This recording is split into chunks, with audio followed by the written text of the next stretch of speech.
اللهم ارحم أمة سيدنا محمد اللهم انفعنا بما علمتنا وعلمنا ما ينفعنا وزدنا علما. Pikiran orang sehat, kolbu orang bersih. Atuh ieu mah sorga ngaranna ieu. Ieu mah sorga. Kolbu orang nu penting kudu dibersihan. Henteu saha ngabersihan hate mah. Apakah orang petani, apakah orang pejabat, apakah orang karyawan, apakah orang kiai, lamun geus kolbuna bersih, dunia terasa nyaman, kapanggih jeung saha bae ge indah. Kadeleuna pamajikannya padahal mah hideung putih kadeleuna. Sebab masalah. Tapi lamun urang boga masalah pamajikan bahenol putih kadeleuna hideung. Jadi eta orang memandang pemajikan dia tergantung diri orang. Lamun diri orang nah hatena sehat, pemajikan masya Allah gelis amat, cek orang dia masya Allah, padahal mah menyon. Tahiyalah para jamaah kaum muslimin wal muslimat rahimakumullah. Nah, jadi ieu geus si imah teh, imah mah hanya sebuah bangunan. Nu penting aya rohan, rohna imah adalah nu ngeusi imah adalah sebagai roh imah. Aya hiji jelema ngaranna Abu Nawas di zaman Raja Harun Ar-Rasyid. Aya jelema di zaman Abu Nawas nyana boga imah. Tapi nyana bebeja ka Abu Nawas, mama Abu Nawas, abdi boga imah cenah ieu, tapi rarupa perasaan. Di imah teh teu jembar. Kan aya teu jembar mah duit boga ku bogan, aya teu jembar mah rupak bae. Pamajikan kurang kumaha, gede demplon, tapi air rupak mah kadeleuna kuru kan. Nah ieu rupak perasaan kos Mah Haji Pendi di imah, wah imahna teh lega, kamarna ge loba lantaran rupak pikiran. Jadi rarasaan teh imah teh kos kandang embe, padahal mah lega imah eta rupak. Mama Abu Nawas abdi teh rarupak amat kumaha ieu teh coba jalan keluar. Oh babari cek Abu Nawas kubata meuli embe bae 15 aju asupkeun ka jero imah, insyaallah cek nyana bakal ngeunaheun beuli embe sabaraha 15 dilaksanakeun lantaran Abu Nawas mah atuh kiai nurut pan ka kiai mah, ja kiai di tahun kuari mah loba nu ngabohong ja kiai ge. Atuh kiai teh raja bohong kuari mah, tapi lain di dieu. Di belah ditu saeutik lah.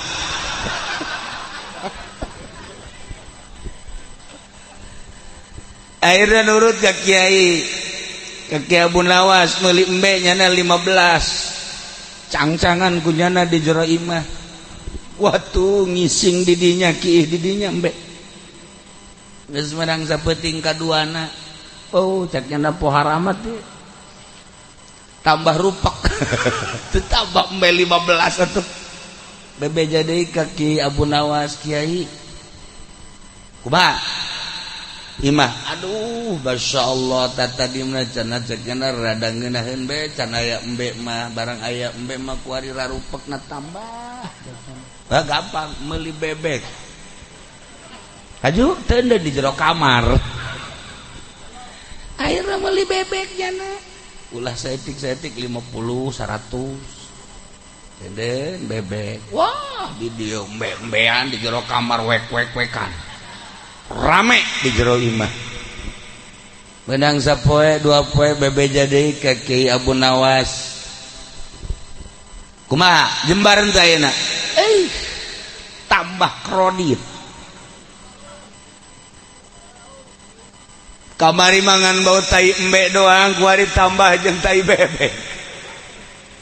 Coba jalan keluar kumaha meuli kotok cakna bangsa 50 mah teudeun geus di dinya hijikeun dibelikeun kotok diteudeun dinya embe 15 atuh bebek 50 kotok 50 tinggalnya na bae aing cicing di mana ieu cek akhirna budak sapoe 2 poe kan tambah ku teh kotok bebe jadi ka Kiai Abu Nawas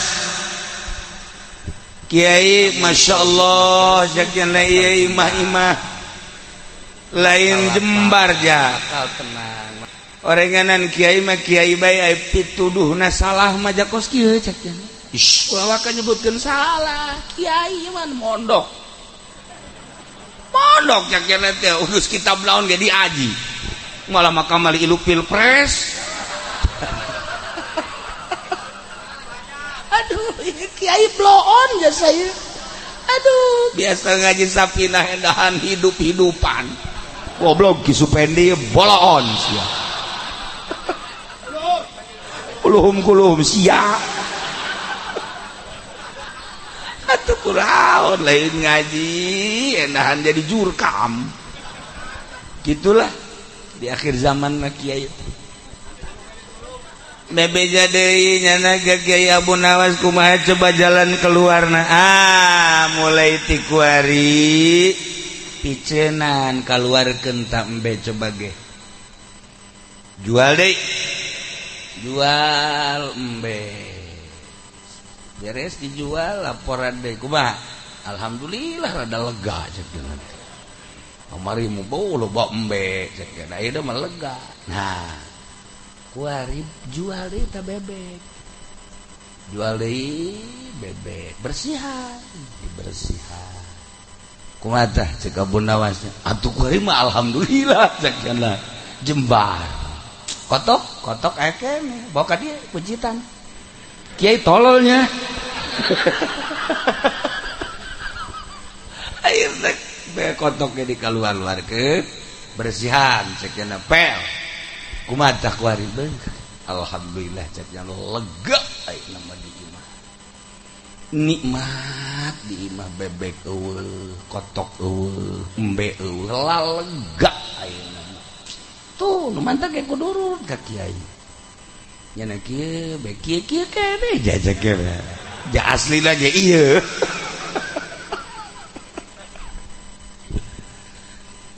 bebe jadi ka Kiai Abu Nawas ieu mah balik deui cek jana ka aslina ai maneh dasar bodoh eta teh lain sakadar sakitu tafsiranana hayang jembar teh kumaha urang ngasupkeun panyakit ka jero imah urang nu ngaluarkeun panyakit ke urang urang teh dijadikeun jelema jadi pedagang dek ngamajukeun dagangna urang dek ngamundurkeun dagangna urang jadi pamarentah dek ngamajukeun ke pemerintahan urang endek ngabok-brokkeun pamarentah ge urang jadi kiai dek ngasup-ngasupkeun masalah ka jero hate urang dek ngajembarkeun hate ge urang horeng hirup teh kumaha urang jadi lamun urang kurang bisa nah ieu hirup bakal kajungjung kadorong terus ku kahayang nafsu maka tugasna urang mimiti ngaji geus ngaji make tapi di jero make nu kudu dibersihan teh ieu kolbu urang sebab kadeuleu nama salat make sorban make jubah horenganan hayang ka alem ulah sok loba omong sia ieu make jas ge lain sajas-jasna hayang laku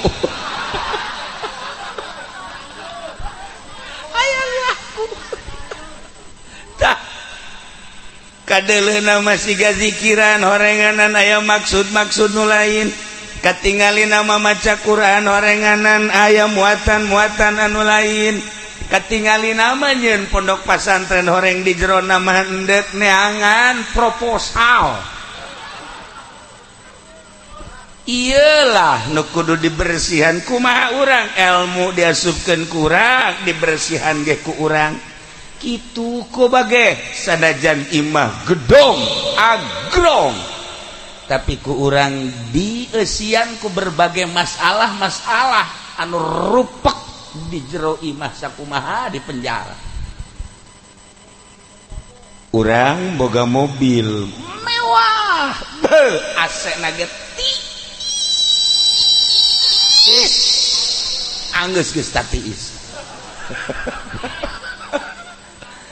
tapi ternyata ditumpahkan ku Haji Pendi mahareudang hiji hutang ambalaya bebeja kaku lagi nikmat cenah kiai hirup kunaon emang hutang nu laletik manggeus dibayar tinggal nu gede atuh ngaranna tah teh geus tah nomor kedua pamajikan geus eueuh nikah hayang ka sababaraha awewe can ditarima keneh bae dagang ambruk bae ieu mobil sakitu mewahna asena tiis ge hareudang coba orang Jambe anu hirupna susah tetapi teu boga masalah naik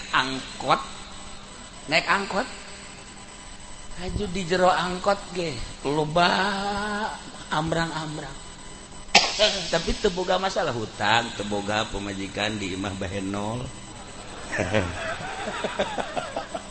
baik jakna ya masyaallah ya angkot tiis amat padahal mah hareuda AC eueuh na teu tiis jakna ya angkot nah iyalah jadi permasalahan tiis jeung hareudang tergantung kalbu urang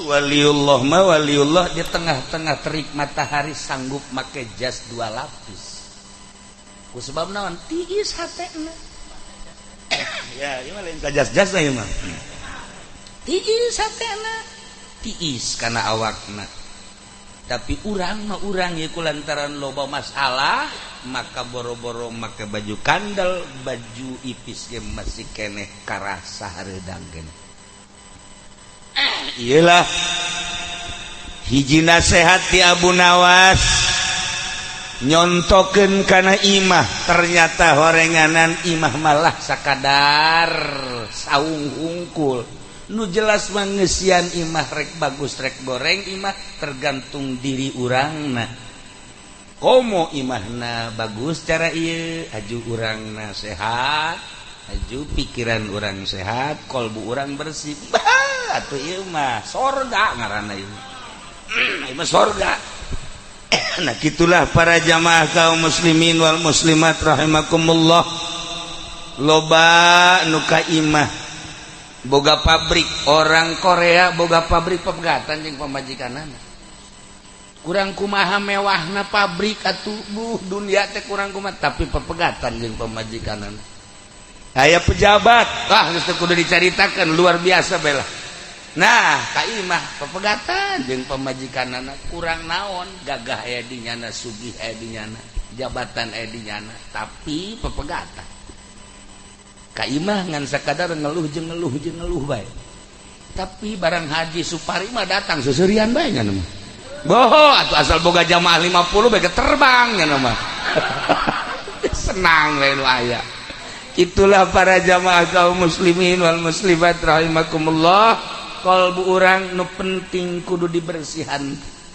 henteu saha ngabersihan hate mah apakah orang petani apakah orang pejabat apakah orang karyawan apakah orang kiai lamun geus kalbuna bersih dunia terasa nyaman kapanggih jeung saha bae ge indah kadeleuna pamajikannya padahal mah hideung putih kadeleun sebab masalah tapi lamun urang boga masalah pamajikan bahenol putih kadeleuna hideung jadi eta urang memandang pamajikan ge tergantung diri urangna lamun diri urangna hatena sehat pamajikan masyaallah gelis amat cek urang ge masyaallah padahal mah menyon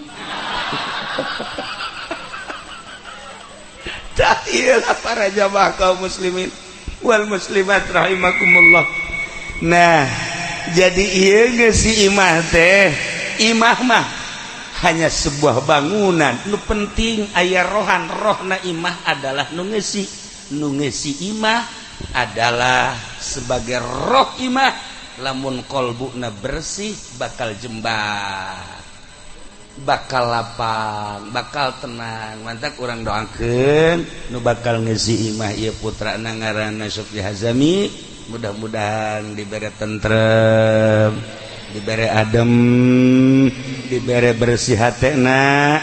Kan aya geus bersih hatena mah nyana bisa ngadidik kurang dieu, nyantuni yatim piatu jeung sajabana. Jelema loba nu sugih tapi mumusuhan jeung yatim piatu. Musuhna leuh yatim teh peureum nya. Pan aya Haji Supari mah asal leuh yatim we. Nah, iya geus umur sabaraha ieu Neng? Masyaallah. Umurna ieu sabaraha? Yatim nya asal aya yatim parawan ditanya ku nya.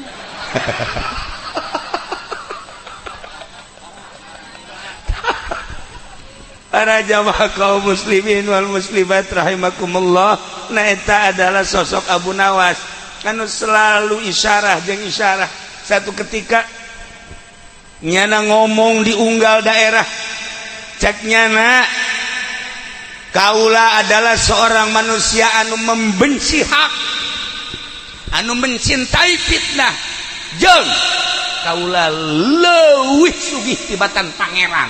Ambo si ngomong teu kira-kira ditonton ku jelema, coba kiai coba ngomong deh ya. Kaula adalah manusia anu dikiaikeun ku batur, benci terhadap hak, mencintai fitnah, jeung kaula adalah leuwih sugih tibatan pangeran. Waktu genjleung di lembur genjleung asal ceramah kos kitu, asal ceramah kos kitu. Akhirnya dilaporkan ke raja aya kiai teu beres ya kiai. Kunaon gitu? Atuh ngomongna membenci hak, mencintai fitnah, jeung nyana nyaritakeun leuwih sugih tibatan pangeran. Nya mah kudu ditangkap kiai.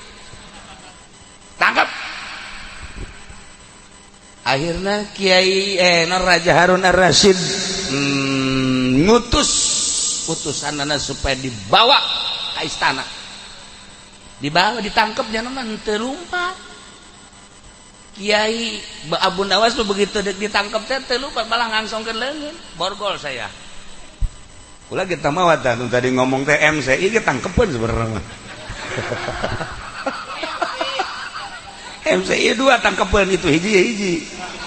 Laporkeun ka Kapolres lah. Akhirnya ditangkap, dibawa. Wah, masyarakat Surak dantaran aman lamun geus eueuh Kiai Abu Nawas aman. Sebab bahasana teu ngeunaheun. Mengundang fitnah ieu bahasa, bahkan ngamurtadkeun. Cilaka ieu mah Kiai model kos kieu. Akhirnya nyana diinterogasi, ditongton ku masyarakat. Saudara yang bernama Kiai Abu Nawas, betul, saya Abu Pendi saya. Lahir di mana? Saya Solear lahir. Oh, dengan monyet itu adik kakak saya. Cuman saya tidak berbuntut. Sial tah Haji Pendi. Saya Abu Nawas. Betul kamu nama Abu Nawas? Betul. Betul kamu berbicara bahwa masyarakat laporan bahwa Anda berbicara membenci hak.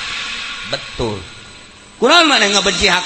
Lain kula bae. Sa nu ngabenci hak termasuk tuan raja. Ya. Sia ka aing goblok. Lain kula bae, bahkan tuan raja sangat membenci hak. Ulah macam-macam sia cek raja.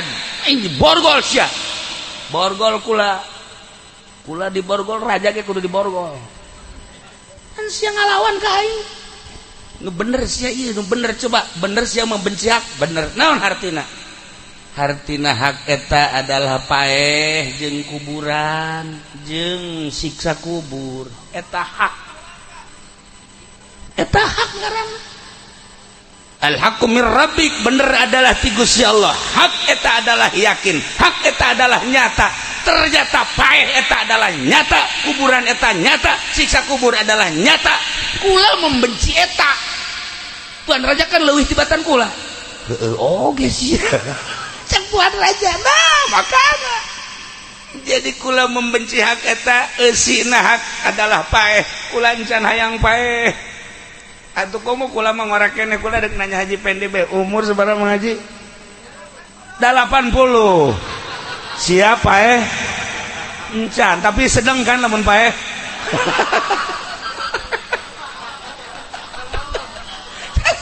Didoakeun ku urang ge lain deuk dikawinkeun.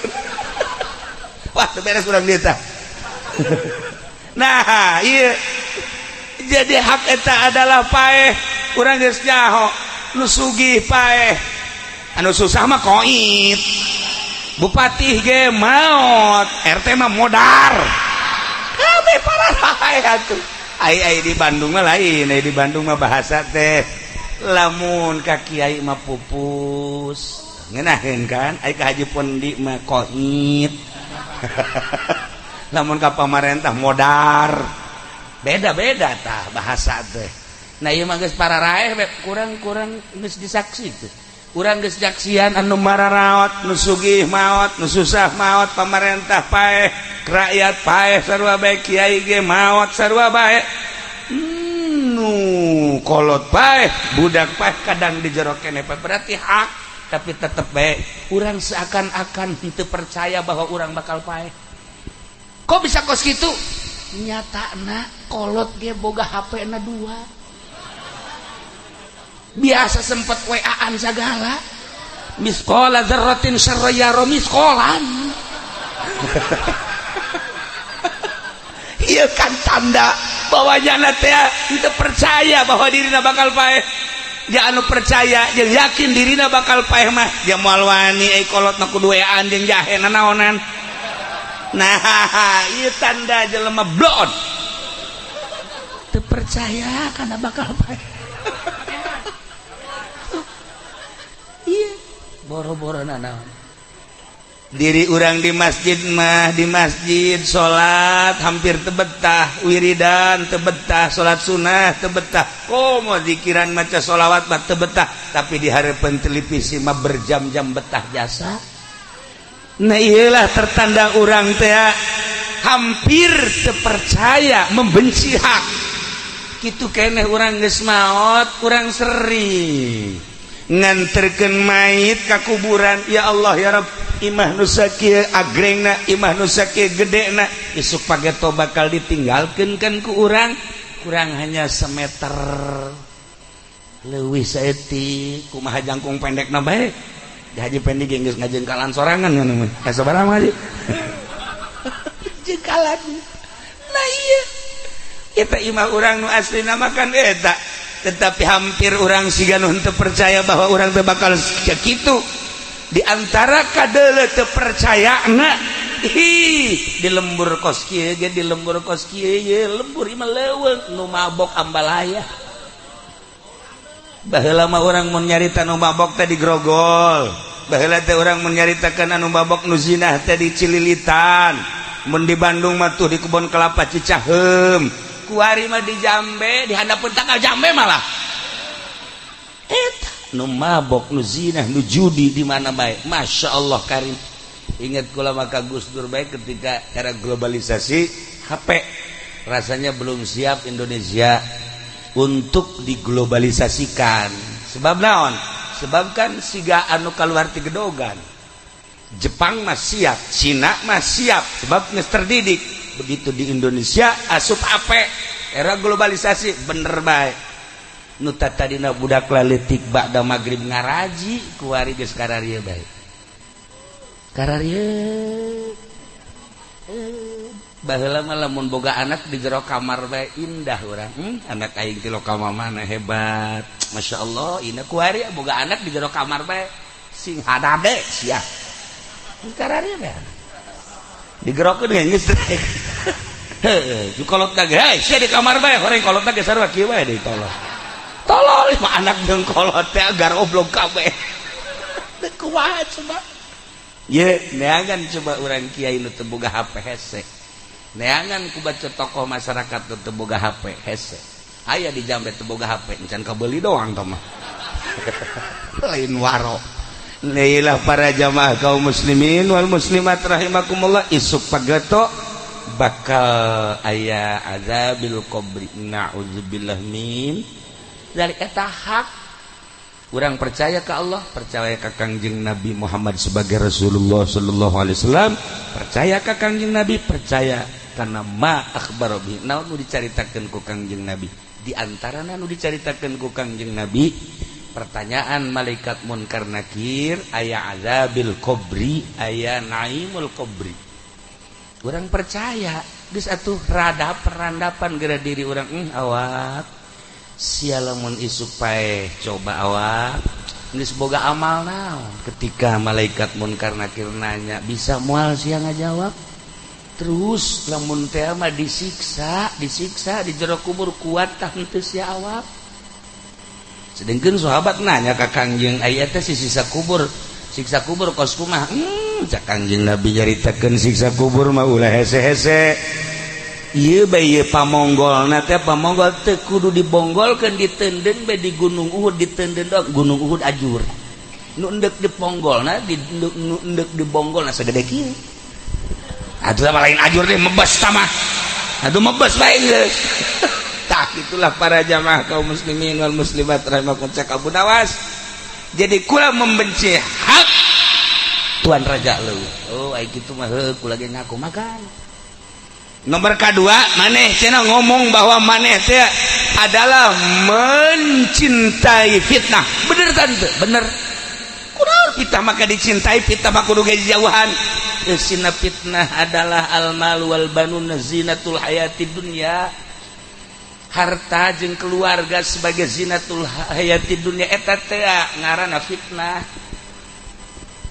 teh harta fitnah teh keluarga kula mencintai harta mencintai keluarga Tuan Raja leuwih tibatan kula mencintaiنا lumantak wali presiden toh-tohan ge mun dicaritakeun ku kula geus jauh moal waka memeh pilpres dicaritakeun insyaallah ke bakal dicaritakeun deui perjalanan seputar pilpres kitu-kitu bae pemenangna geus dibejakeun sekolah pilpres telah selesai padahal mah milih ge encan seperti eta lah kuari teu kudu dibejakeun fitnah tah baheula mah kiai teh ya kiai ngadoana ieu tah Allahumma inni as'aluka fi'lal khairat wa tarkal munkarat wa hubbal masakin wa idza aradda bi ibadika fitatan faqbidni ilaika ghairu maftunin eta doa para kiai salafus sholihin Allahumma inni as'aluka ya Allah abdi nyuhunkeun ka Gusti fi'lal khairat pagawean nu baragus wa tarkal munkarat ninggalkeun bangsa kamunkaran wa hubbal masakin jeung cinta ka para miskin-miskin wa idza aradta di mana Gusti mengharapkeun bibadika ka hamba-hamba Gusti fitnatan fitnah faqbidni Gusti abdi mah cabut bae lah ulah kena fitnah tuh ulama-ulama baheula mah menta pae ketika aya fitnah kuari diaradu santri jeung santri kiai jeung kiai ustad jeung ustad eta teh sumber fitnah lamun kiaina bae geus ngadot kumaha masyarakat geus puguh tokoh-tokoh nu dilaluhur mah emangnya nama parantina jaya kitaban polisi jeung TNI jeung TNI nya nama biasa caleg jeung caleg ribut atuh biasa tah mah kuari makan kiai jeung kiai nah ieu adalah zaman fitnah nu bagus nama menta pae faqwidni ilaika ghairu maftunin ya Allah abdi mah cabut bae ulah bikin kadi fitnah kiai nage kiai kuari henteu lo gadoa eta usim fitnah teh malah manehanana malah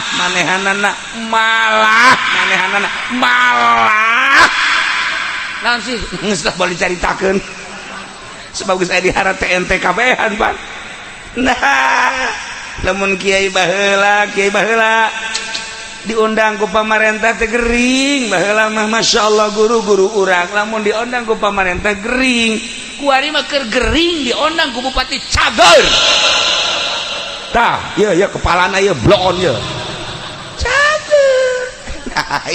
Para jamaah kaum muslimin wal muslimat rahimakumullah, bersihan geura kalbu urang mah di politik teh teu boga kitab, aya bukuan, aya kitaban batu mah sakolana ge Pak Ismet bae di Belanda baheula, Zaki Kuari sakolana di Australia baheula teh atuh, gubernur urang sakolana ge di luar negeri, ari urang sakola SD ge henteu haju cacampuran dina urusan nagara. Masya Allah karim, ngan sakadar jadi kokoset doang. Kokoset mah koset nyana geus bersih mah ditinggalkeun tah jadinya karena kiai anu milu di kos kitu teh kiai kokoset. Ieu mah di ditu lain di dieu lain. Di ditu teh mah di Lampung. Aya kesempatan kene kamari urang terlena, kabawa ku nafsu, lain berarti urang salah. Tetapi orang keur kajurung ku nafsu tobatan bersihan Gusti, mohon ka Gusti ya Allah ya Rabb, abdi teh ngarasa salah orang lain dunia, abdi Gusti hampura Gusti. Sebab naon di Garut di Bandung geus loba ieu nu laporan ka kula ditinggalkeun ku santri na akibat ilu kamari. Kukula mau diceritakan kiai da saha kiai da atuh teh nyaho jasa bebeja duh katanya boga santri 70 kuari tinggal 7. Berarti berapa persen? Tuh teh nya naon mah budak. Ditanya persentase ge heran. Odob jasa barunya. Ya Allah. Ya karim jauh presentasenya nah. Aya di daerah urang ya, daerah urang mau dibejakeun maksudnya daerah Serang boga jamiahanna 300 rada robah seetik barang ilu kampanye seetik oper ku ari jamiahanna tinggal 30 merosot. Aya anu pasantrenna rek dijual atuh di Jambe mah geus. Ieu mah di daerah Batur. Karak endeuh ieu mah geus. Ieu fitnah teu karasakan ku urang. Masyaallah karim. Aya loba doge ka kula ieu. Kaduhung cenah kiai kaduhung. Di Karawang pan sok ngaji ka Cilongok. Mimiti nyieun pondok bebeja ku kula dibere cai abeh tiis maksudna. Nyieun majelis alhamdulillah masyaallah. Disangka teu budak santrina aya terus majelis atuh dieusian aya jamnyahanna ditanya ieu minggu sabaran besok milu ngaji alhamdulillah cenah kieu beureum geus 300 400 bih atuh loba tah mah muhun cenah alhamdulillah. Nah kamari datang caleg mere kipas. Ieu alal hakimnya kipas cek jana teh lah sepira kipas beureudanan jam moal aya pangaruhna naon tempelkeun tadi majelis taklim.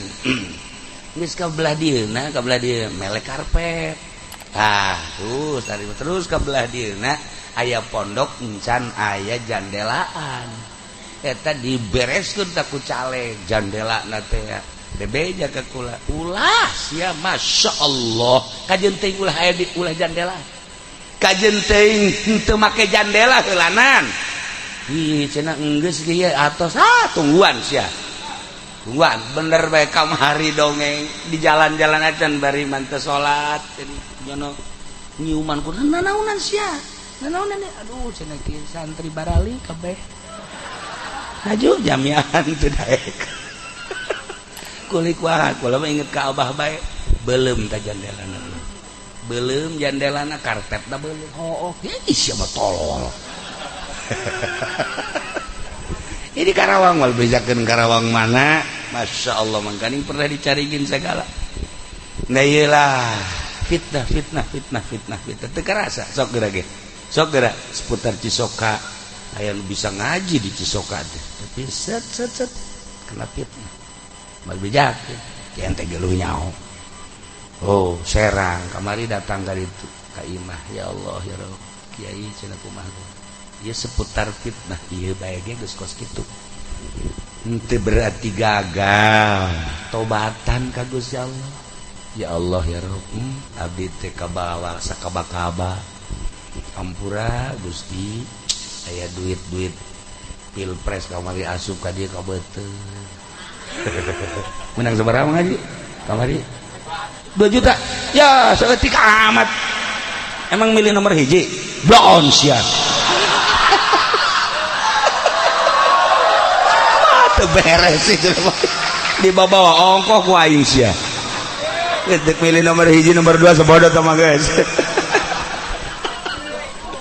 Nah iya mah guys cerita fitnah sing hade mentak istiqomah teh hese moal dicaritakeun ku Ibnu Athaillah al istiqomah khairun min alfi karamah ku hese-hese nah istiqomah teh ulah gideg ulah non gitu ngara goyang-goyang. Nah ieu mah balikan deui panjang teh dongengna. Nah ieu fitnah teh horenganan harta, fitnah eta adalah keluarga. Ketika orang mencintai harta jeung keluarga, selesai hirup mah. Seorang ulama di mana geus mencintai harta, mencintai keluarga, moal kaburu zikiran ka Gusti Allah. Nu dihitungna ieu bae tah. Zikiran nu dihitungna eta bae. Ngaji nu dihitungna eta bae. Segala rupa eta bae moal kaburu ningkatkeun derajat ka Gusti Allah Subhanahu wa taala.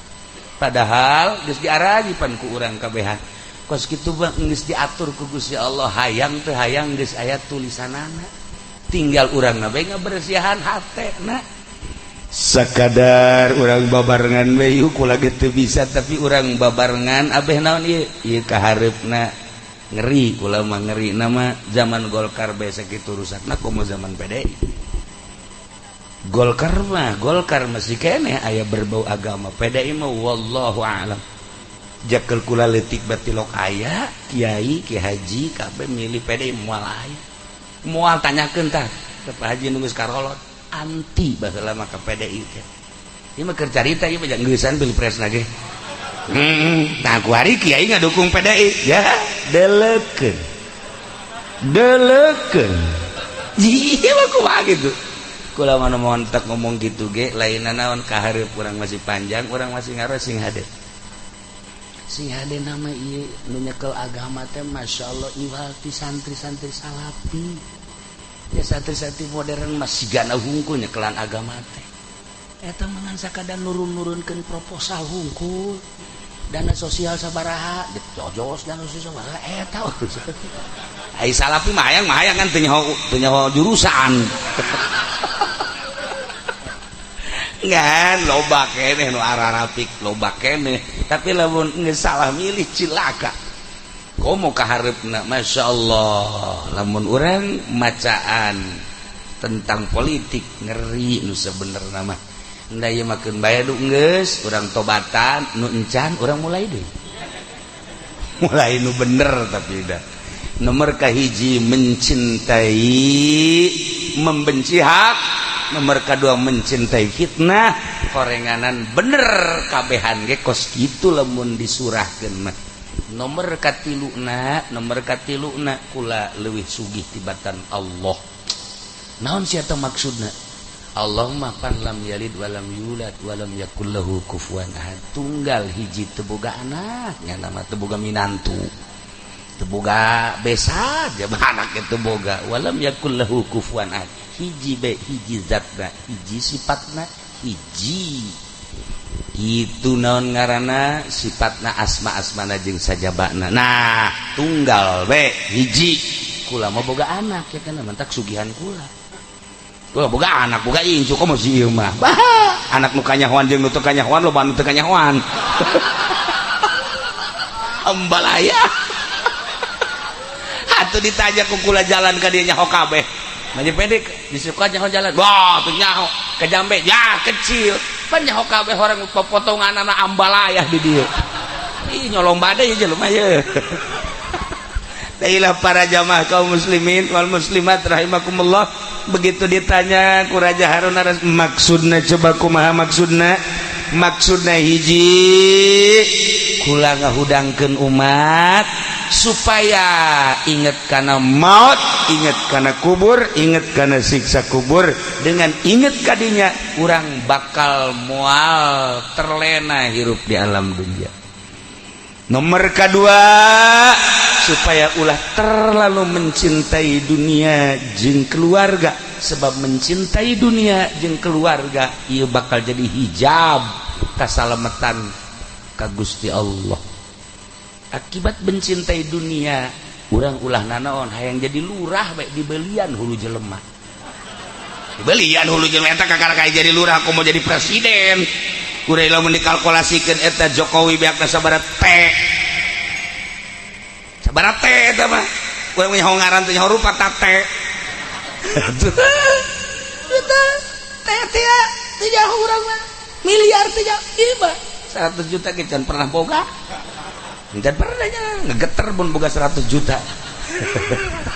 Hati kan santri mah iraha tuh boga 10 juta sih boda jasa perasaan.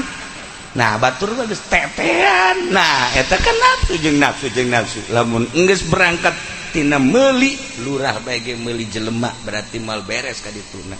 Bupati beulian jelema moal beres ngalaksanakeun, presiden mealian moal beres ka jeung kumaha ge. Sabodo teh urusannya ngan berarti urang hirup di zaman fitnah.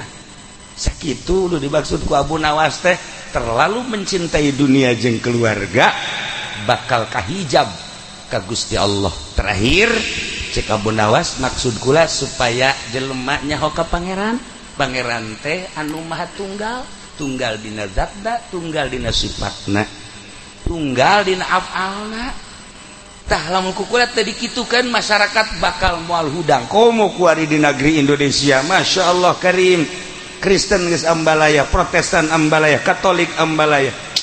Geus nyulusup ku ari ka perumahan-perumahan, di perumahan ngayakeun kegiatan-kegiatan. Anu ngaran budak mah, anu ngaran Hindu mah, kabelah dia geus ambalaya. Ku ari mah urang masih keneh loba kiai-kiai isuk pageto. Ku Allah kiai nu ikhlas dicarabutan, tinggal aya kiai-kiai anu kos kararitu. Nasib anak urang jeung incu urang deuk sanu ngadidik nyaho ka Allah teh dididik ku kiai nu ikhlas. Nu dididik ka Allah nu henteu ku kiai ikhlas mah kitu bae kajeun ku kumaha ge. Moal bisaeun Mekah hancur so teh. Lamun Mekah hancur teh kuari hancur-hancuran eueuh nu ikhlas. Di Suriah hancur-hancuran eueuh nu ikhlas. Ketika aya nu ikhlas masih kena adem. Jelema lamun aya nu ikhlas tiis. Urang deukeut aja pendek tiis. Tiis teh mah duit teu boga. Masalah hambalaya. Kitulah para jamaah kaum muslimin wal muslimat rahimakumullah, sebagai gambaran jang hirup urang melalui isyarah-isyarah Abu Nawas. Kula pernah ke Baghdad, kebeneran tas perang nanyakeun makom Abu Nawas horenganan ditukangeun hotel cak urang dinya eta ngan acak-acakan keneh itu non berserakan teu bisa bari mah geus dibangun deui kamari ieu keur kurap ka Baghdad teu bisa dilalui lantaran acak-acakan dituduhkeun tukangeun hotel kula belah itu sekitar 200 meter akhirnya itu hadiah di dia di hotel.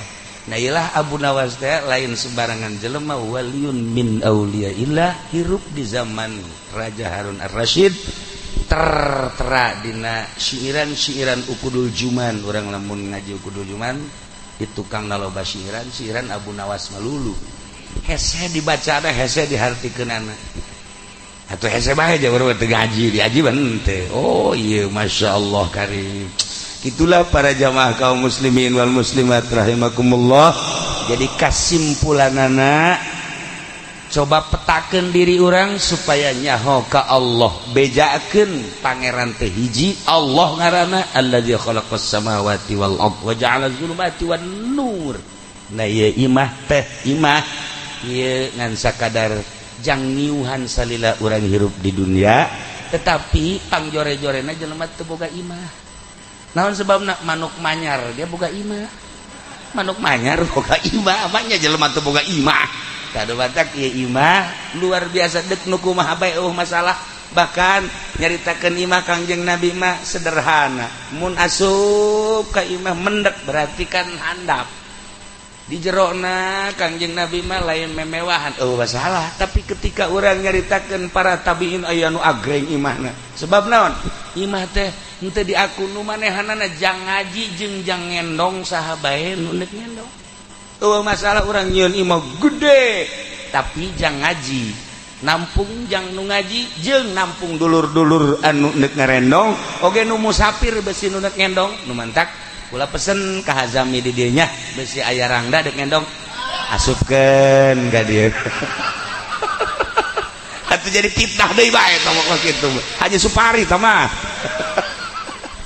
deui urang neuk gesikeun jelema ge deuleu heula lantaran ku ari mah zamanna zaman fitnah deui bae kadang-kadang ku urang disangka bagus si jelema teh api-api mau buntelan segala rupa aju milu ngendong horenganan Masya Allah naon nu aya dirangkad kabeh ka imah kula aja sering tamu-tamu anu neuk ngendong mangga pernah satu kali terjadi awewe malah mamawa anak mawa buntelan atuh kula mah husnuzon bae kabelah dieuna loba nu leungit geus kan kula mah teu beja-beja bae kajeun ai hayangeun mah los ai hayangeun mah menang 20 poe datang deui nu leugit emas harita teh aduh cenah kiai ge kula maling emas pamajikan kiai laju cek cenah kula jadi teu nyaho jalan Masya Allah eta mah kula bebeda ka Haji Pendi cuma mah Haji pangwiridkeun teh Pak tuh kunyana mun setengah dukun panjana mah eta bagus padol Allah bae. Nah iya loba kejadian model kos gitu orang kadang-kadang husnuzon hayang orang teh mun aya anu kasasar nu neuk ngendong atuh mangga bae tapi kadang-kadang di akhir zaman kieu mah urang jadina eta curiga bae sebab naon negara urang negara beriman tapi teu aman tapi di Jerman mah negara teu beriman tapi aman. Eta hebatna di Jerman mah negarana negara teu beriman pangeran lagi geus lain pangeran Allah lain tapi aman di Jerman mah lamun ka hiji tempat lamun ka hiji aula sapatu jeung sendal diteundeun di luar aman eta di Jerman mah kos kitu negara teu iman tapi aman nu mentak nya mah lamun daharnya lamun leuwih teuing ditangkep urang di Jerman lain lalagaan ditangkep urang mesen loba kemudian TCF sageza TCF diantep langsung telepon baik masyarakat atau boga restoran sebab cek nyana maneh ieu leuwih teuing ge tapi orang miskin sekitar nama membutuhkan mantak ieu teh terlalu kos kieu teh ditangkap eta di Jerman nah ya Allah ya Rabb di urang mah negara beriman tapi di ka masjid keluar bae di masjid sendal eueuh Masya Allah eta mah lain di dia lain di ditu tuh di Belaraja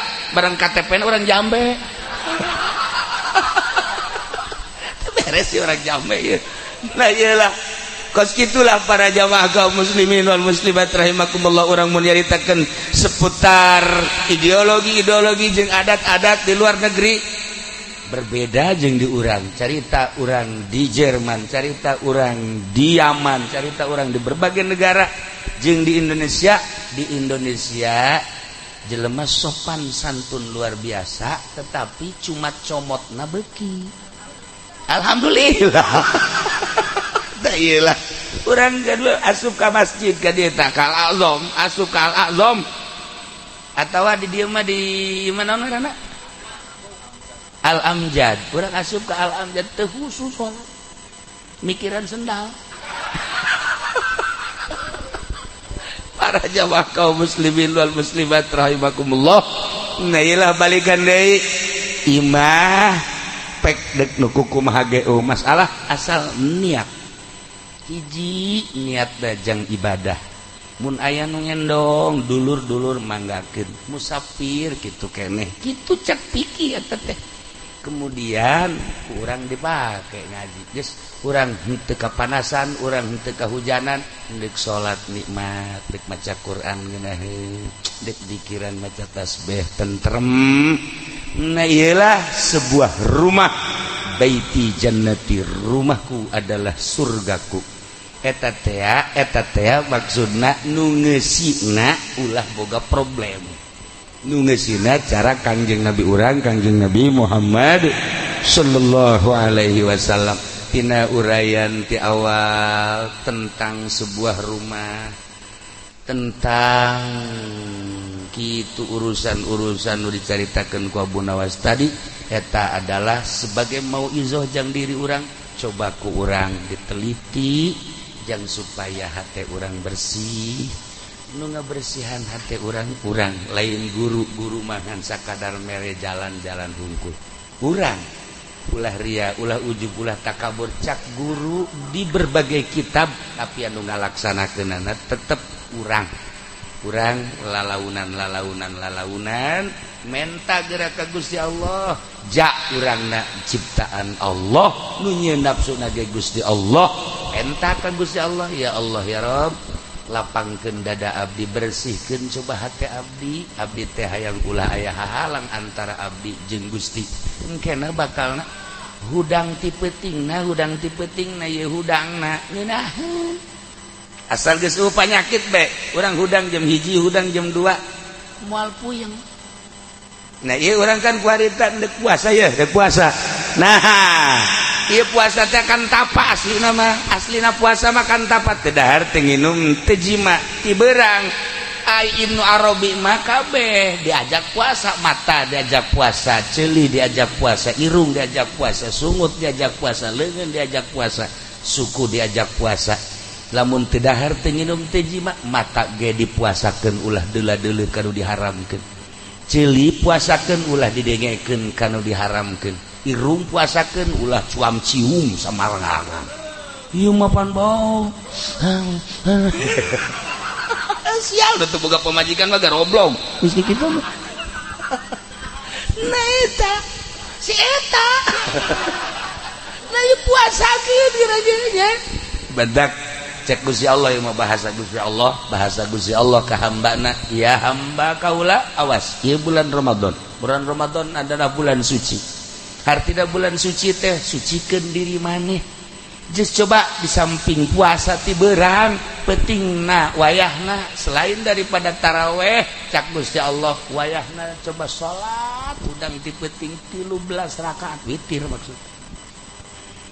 Hamba ngomong Gusti teu kaburu salat 13 rakaat mencape tadi keur beurang loba kegiatan atuh ulah 13 cek Allah teh 9 we atuh 9 ge Gusti teu kuat puyeng 5 atuh 5 bebe jadi 5 ge teu kuat Gusti 3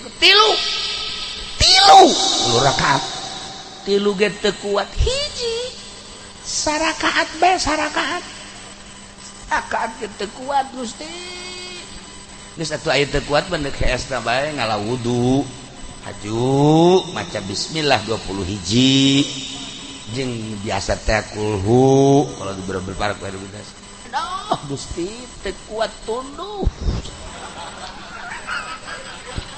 wudu geus teu kuat mah kajeun maca bismillah bae 20 hiji duh asana teu kuat 20 hiji ge atau teu kuat 20 hiji mah 3 bae atuh bismillah 3 ge teu kuat mah hiji bae atuh bismillah hiji geus asal neuk sare bismillah hiji bismillahirrahmanirrahim hiji ge teu kuat masyaallah urang jambe mah hiji ge teu kuat Gusti geus atuh cak Gusti Allah sia hamba teu kuat hiji acemna geus bae asal deuk hees kadadan ku wudu maca bismillah hiji bae Allah geus sakitu bae geus ai sakitu barada deres bae Gusti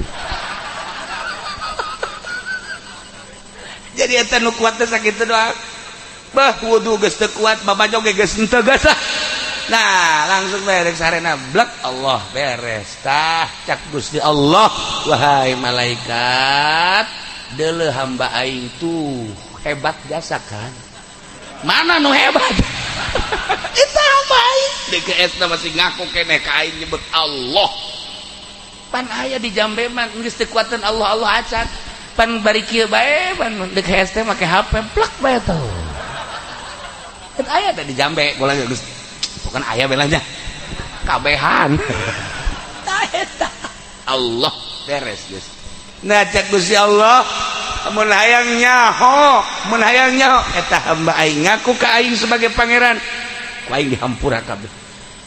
Gusti cek malaikat atuh maca Allah doang mah hebat-hebatan aing dek nembongkeun diri aing teh dibaca dina Al-Qur'anul Karim ayatna innahu halimun ghafur sanyana Allah teh maha aris tur maha ngahampura maha halim jeung maha ghafur anu loba ibadah nama anu bagus ibadah nama atuh geus teu kudu hese beleke jelema anu istimewa mah ibadahna atuh teh mah geus teu kudu kumaha ieu mah teh jelema anu dititah salat teu kuat ditah baca bismillah teu kuat asal maca Allah bae hiji aing dek nembongkeun halim aing jeung ghafur aing gas hampurakeun kunaon eta ku luhur-luhurna jeung ku agungna bulan suci Ramadan geus jeung urang Jambe mah geus maca Allah bae hiji geus teu kudu maca naon asal kita salat witir moal aing mah jajak kiai ge teu kudu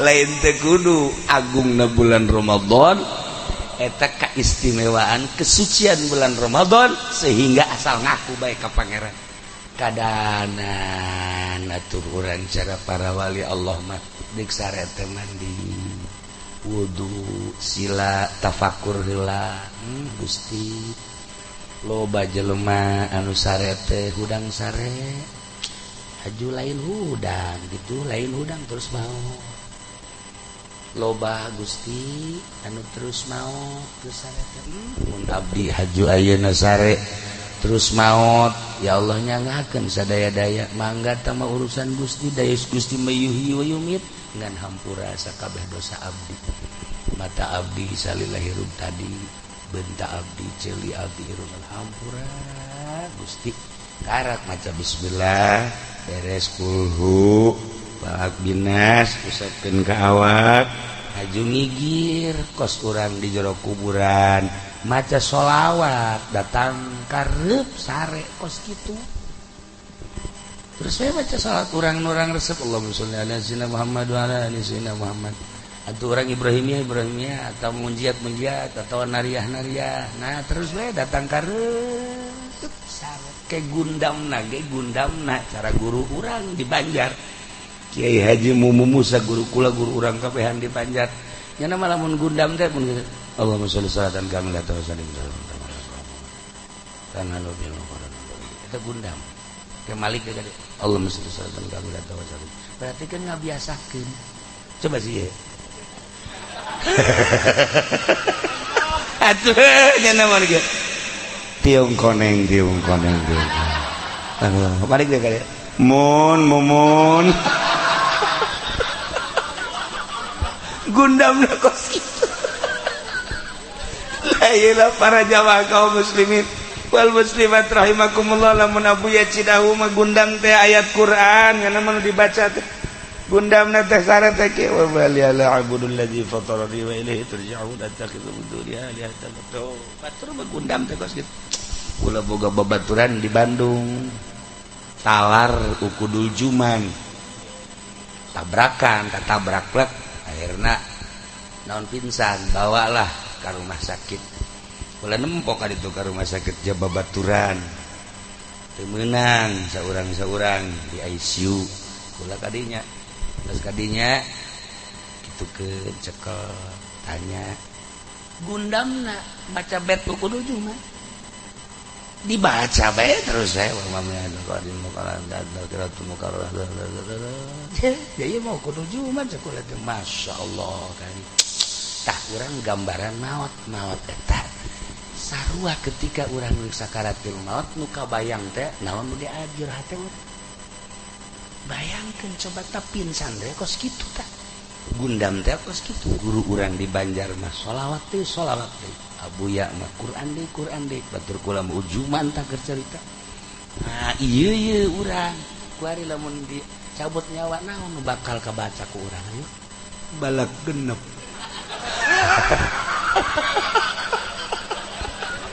ya Allah ya Rabb sih mah tiung koneng kieu mah begitu dicabut momon